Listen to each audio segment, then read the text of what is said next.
বিশ্ব স্বাস্থ্য সংস্থার আঞ্চলিক পরিচালক পদ থেকে শেখ হাসিনার মেয়ে সাইমা ওয়াজেদ পুতুলকে সরাতে পররাষ্ট্র মন্ত্রণালয়ে চিঠি দিয়েছে দুর্নীতি দমন কমিশন। রোববার দুদক থেকে এ সংক্রান্ত চিঠি প্রেরণ করা হয়।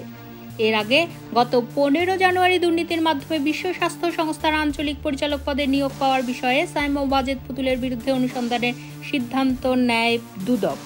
সংস্থাটির মহাপরিচালক মোহাম্মদ আক্তার হোসেন জানান, যোগ্যতা না থাকা সত্ত্বেও পুতুলকে বিশ্ব স্বাস্থ্য সংস্থার আঞ্চলিক পরিচালক নিয়োগে শেখ হাসিনার প্রভাব খাটিয়েছেন।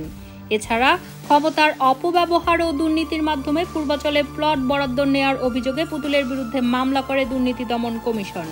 এদিকে গত বছরের 30 অক্টোবর প্রধান উপদেষ্টার প্রেস উইং জানান, আর্থিক ও ফৌজদারি মামলা থাকায় পুতুলের মাধ্যমে বিশ্ব স্বাস্থ্য সংস্থার সঙ্গে কাজ করতে চায় না বাংলাদেশ সরকার।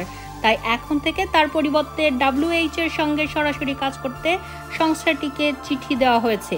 উল্লেখ্য, 2024 সালের ফেব্রুয়ারিতে বিশ্ব স্বাস্থ্য সংস্থার দক্ষিণ পূর্ব এশিয়ার আঞ্চলিক পরিচালক পদে নিয়োগ পান সাইমা ওয়াজেদ পুতুল।